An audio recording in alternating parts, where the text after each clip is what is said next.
자, 민주당 이재명 대표와 관련한 의혹 중에 하나죠. 바로 백현동 개발 사업과 관련한 의혹입니다. 검찰이요, 이와 관련해서 이재명 대표의 목소리 파일을 입수했다, 이렇게 알려지고 있습니다. 이 부분 좀 알아보겠습니다. 민지숙 기자.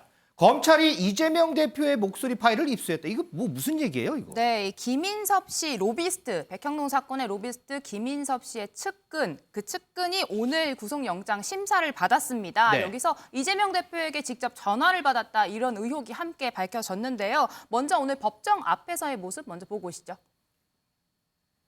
증인 출석 당시에 이재명 대표에게 어떻게 증언해달라 요청 받으신 거 있나요?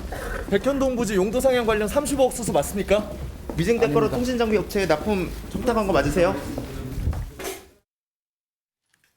네, A씨 전 성남시장의 수행비서 출신입니다. 어. 이재명 대표와도 연이 있는데요. 앞서 보신 것처럼 뭐 증언 요청이 있었냐, 이런 질문이 나왔는데 어떤 재판이었는가 봤더니 바로 이재명 대표의 선거법 관련된 재판이었습니다. 네. 이 당시 A씨가 이재명 대표에게 유리한 쪽으로 진술을 했다고 하는데 나중에 알고 보니 이게 위증이었고, 알고 보니까 이재명 대표가 이런 위증을 직접 전화를 해서 요청했다, 이런 사실이 알려진 겁니다. 아하. 이 검찰에서는 A씨가 기억이 나지 않아 잘 모른다고 여러 번 이야기를 했는데도 이재명 대표가 자신에게 유리한 증언을 해달라고 거듭 이야기했다, 이렇게 보고 있는데요. 검찰이 지금 그 녹음 파일도 입수했다, 이런 소식이 전해지고 있는 상황입니다. 이 해당 재판 거의 20년 전에 이 검사 사칭으로 벌금형을 받은 이재명 대표가 선거 과정에서 자신은 사실 이 사칭을 하지 않았다, 이렇게 다른 발언을 해서 문제가 됐던 선거법 위반 재판이었습니다. 이 검찰은 이 A씨가 이 해당 재판에서 이재명 대표에게 유리한 증언을 해준 대가로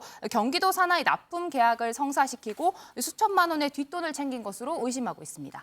그러니까 이재명 대표가 A씨한테 전화해서 재판이 있으니까 이거 유리하게 좀 진술해달라, 이렇게 통화한 내역을 검찰이 확보를 했다, 이 얘기군요. 맞습니다. 자, 허지원 변호사.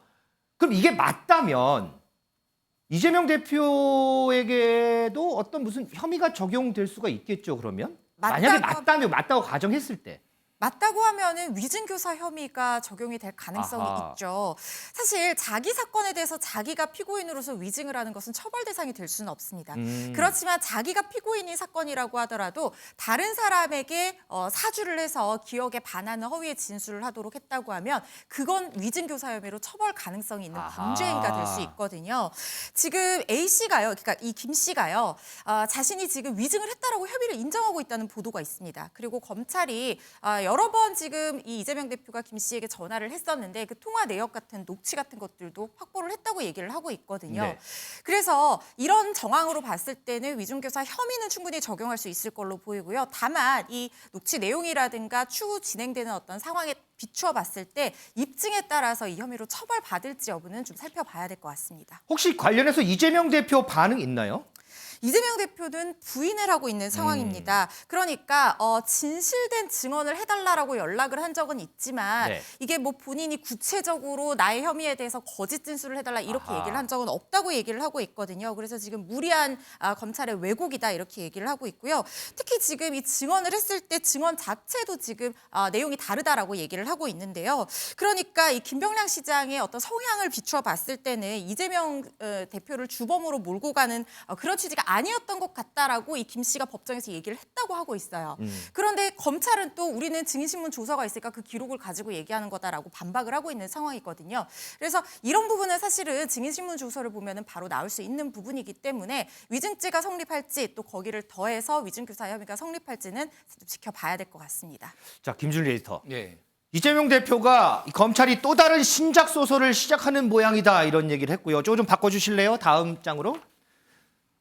자, 민주당에서는 어떤 얘기를 했냐면 진실을 증언해달라는 취지였다. 이거 위증 요구하지 않았다, 이런 입장이에요. 자, 네. 민주당하고 이재명 대표의 입장을 들었을 때 어떻게 좀 판단하세요? 그러니까 지금까지 나온 거로만 봐서는 판단을 하기가 좀 어렵습니다. 그러니까 왜냐하면은 이제 이게 위증이 되려면은 그 이제 녹취 파일에 이를테면은 이런 사실이 있지만은 이거와는 반대로 좀 얘기를 해주십시오. 이런 거는 이런 식으로 얘기를 해주십시오. 아주 직접적으로 구체적으로 사실이 아닌 거를 얘기해달라고 했으면 그건 위증이죠. 네. 그거는 뭐 소위 말해서 빼도 박도 못하는 위증인데 그 내용이 이를테면은 이런 부분에 있어서는 우리 주장이 맞지 않습니까? 이런 부분을 잘 좀 얘기해 주십시오라고 한 것까지 이제 위증으로 볼 수 있느냐? 그거는 이제 좀 의견이 갈릴 것 같아요. 그러니까 민주당 쪽에서는 그 얘기를 하고 있는 거고 부탁이었다. 그러니까 이거를 지금 우리가 지금 그 내용을 못 본 상태에서 위증이다 아니다 판단하기는 어렵지만 어쨌든 뭐가 하나씩 튀어나오는 건 사실이네. 이게 사실 백현동하고도 관련이 있는 게 아니라 그러니까 사실 과거에 이제 다른 사건이잖아요. 이거는 그러니까 피리 사칭과 관련해서 재판받을 때 이게 튀어나오는 거니까 이게 어디까지 이게 또 튀어나올지 참 알 수가 없는데 이게 검찰이 이제 재능이 뛰어난 건지 뭐를 하나씩 이렇게 좀 가지고 온다. 이런 좀 민주당에서는 조금 그런 식의 의심을 좀 가지고 있는 것 같긴 합니다. 예. 자, 이번 건과 관련해서요. 국민의힘에서는 이재명 대표를 향해서 상당히 강하게 비판을 하고 있습니다. 목소리 듣고 오겠습니다. 그렇지 않아도 차고 넘치는 민주당 이재명 대표의 사법 리스크에 위중교사 의혹까지 더해졌습니다. 이것이 사실이라면 성남시장에 이어 경기도지사까지 판을 키워가며 토착비리 부정부패를 저지르던 이재명 대표가 위중교사라는 범죄를 저질러서라도 법의 심판을 모면하려고 했던 것입니다. 자신의 범죄를 감추려 물불 가리지 않고 또 다른 거시의 죄를 짓는 그야말로 이재명판 더 글로리답습니다.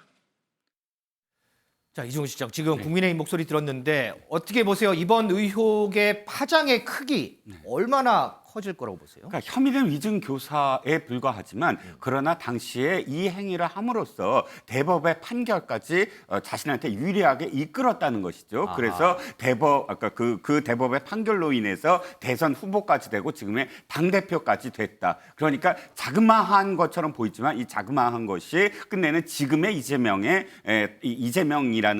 당 대표라는 그런 자리까지 오게 만든 결정적인 어떤 혐의다라고 국민의힘은 보고 있는 것 같아요. 네. 근데 제가 판단하기에는 상당히 지금 이재명 당대표한테도 불리한 상황이 돼버렸어요. 왜냐하면 지금 구속영장을 청구했는데 구속영장 안에 들어가 있는 혐의예요, 이게. 네. 구속영장 안에 들어가 있다면 어떤 내용이냐면 이 증언에 대해서, 그러니까 위증에 대해서 어느 정도의 녹취록이라든지 이런 증거를 지금 재판정에 보냈다는 얘기거든요. 그걸 확보하고 있다는 얘기고요. 네. 지금 당사자는 사실 기억이 그렇게 나지 않는다고 지금 계속 표현을 하고 있습니다. 그렇지만 사실 녹취록이라는 부분, 지금 뭐 김진우 에디터도 말씀하셨지만 그 녹취록의 상당 부분이 상당성 그리고 소명을 갖출 수 있는 그런 근거가 있기 때문에 검찰이 지금 그것을 적시를 해서 넣었다면 그 내용은 상당히 파괴력이 큰 것이고 두 번째는 가장 두려운 게 뭐냐면 내가 모르고 있다는 거예요. 그러니까 아하. 지금 이재명 당대표 입장에서도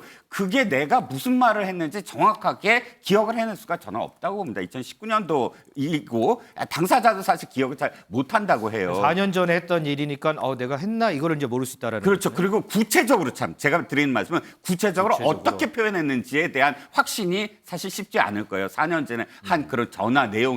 그래서 검찰이 지금 사실은 공을 갖고 있다. 그러니까 주도권을 지금 갖고 있다라는 아하. 어떤 상황으로 지금 판단할 수가 있겠죠. 알겠습니다. 자, 민주수 기자. 앞서 이제 언급을 했던 백현동 의혹과 관련한 로비스 역할을 했다고 의심받는 김인섭 전 대표. 자, 지금 구속 중에서도 옥중 로비를 했다 이런 보도도 있어요. 맞습니다. 이 감옥에서 오늘 영장 심사를 받은 이 측근 A 씨를 통해서 옥중 로비를 해왔다 이렇게 보고 있는 건데요. 이 검찰은 김인섭 씨가 감옥에 있던 기간 동안 A 씨가 거의 매일 면회를 온 기록을 확보했다라고 합니다. 이때 사업 관련된 지시를 하나씩 내렸고 A 씨가 성남시의 요구사항을 전달할 인허가에 이 영향을 미쳤다 이렇게 보고 있다고 합니다. 이 검찰은 A 씨의 구속 영장에도 이 두 사람이 이재명 대표의 선거를 음지에서 몰래 돕고 이 대표는 그 대가로 특혜를 제공해왔다 이렇게 적었다고 합니다. 이 측근인 A 씨는 위증 혐의 말고도 실제 이 백현동 사업 인허가 건으로 35억 원을 챙긴 혐의도 함께 받고 있는 상황입니다. 자, 조금 전에 논평도 나왔지만 검찰이 대장동, 백현동 양쪽에서 이재명 대표를 압박하는 모양새다 일각의 주장도 있는데 이번 건의 파장 저희가 좀 더 지켜보도록 하겠습니다.